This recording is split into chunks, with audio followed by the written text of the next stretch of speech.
Hi, my name is Maddie Carnahan, and today I will be summarizing Chapter 2 of Now Discover Your Strengths. This chapter really touched base upon knowledge and skills, and how knowledge and skills are very important to leading with a lot of purpose and leading the people that are around you.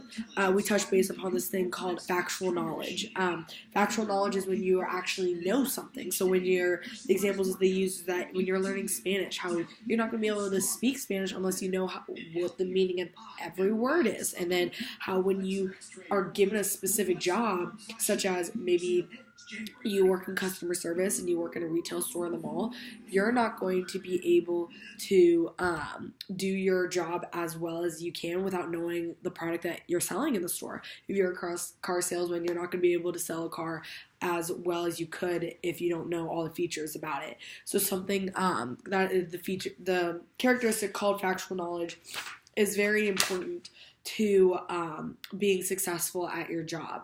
Another part that we talked about is that when you attack something, you want to catch the first impression. So you want to make it memorable. You want to catch the eye of the people that are following you. If you're going to bore them right off the bat, then they're not going to want to pay attention.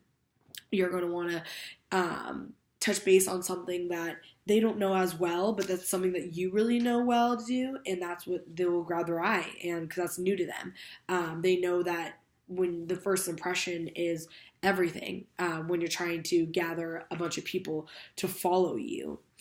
And then we also touched base upon experiential knowledge. We talked about how it's conceptual, how your values and your self-awareness, as they say, both of these need to be refined if you are to build your strengths. So you need to understand what your values and your self-awareness to those are. The example that they used in the book was with Charles Colson, who was a special counsel to President Richard Nixon, and how he was jailed because he had excessive loyalty to the president during the whole scandal of the Watergate, and now he's a born-again Christian.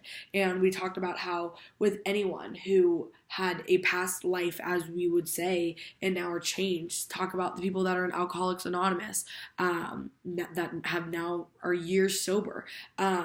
They're not...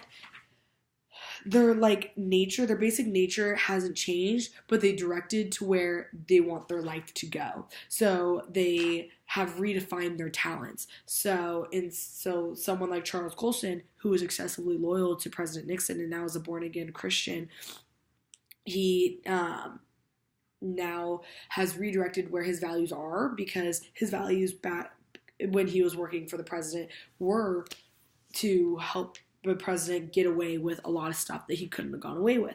And with excessive loyalty, that could get in the way with being a great leader. And that can get in the way of you being successful. And it's all about redefining your strengths and knowing where your values lie. Because if you don't know where they're going to lie, you're not going to be successful in the future.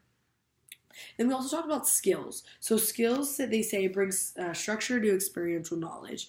And they ask, what does this mean? It means that whatever the activity, at some point, a smart person will sit back and formalize all the accumulated knowledge into a sequence of steps that, if followed, will lead to performance. Not necessarily great performance, but acceptable performance nonetheless. So, to me, that means that you have to analyze all the knowledge that you accumulated throughout all your practice of leadership, throughout all your practice of skills, through everything that you've learned in your entire life. And that is putting those all together. I work for a company called Lululemon Athletica, and when I first got hired, I knew that I had a really good skill of communicating with people, connecting with guests when they walked into the store, and being able to really spark a conversation with anyone. But then now, I feel like I've attained all those skills from me growing up with a very social family, with my dad having those same skills that he has passed along to me, how he has always been very confident in public speaking. I think I'm very confident in public speaking. So I've accumulated all those skills together, and that has made me really successful with my skills in customer service, and that's why I want to have a career in communications and public relations. The rest of the chapter talks about talents. Which aspects are you enduring? They touch base on the definition of talent. I think the definition of talent is honestly kind of misunderstood at some points. As we talked about in the first chapter of this book, there's a lot of different meanings to a lot of different words, and those can always, because there's so many different meanings and they can be interpreted differently, that could get lost, and that can kind of take away from the true meaning of the word. But they have also talked about how your talents are so important to strength building, and how by defining your talents as your strongest synaptic connections, we can now see why it is impossible to build a strength without an underlying talent. For me, my talent is talking, socializing. I can't build a strength if I wasn't good at that.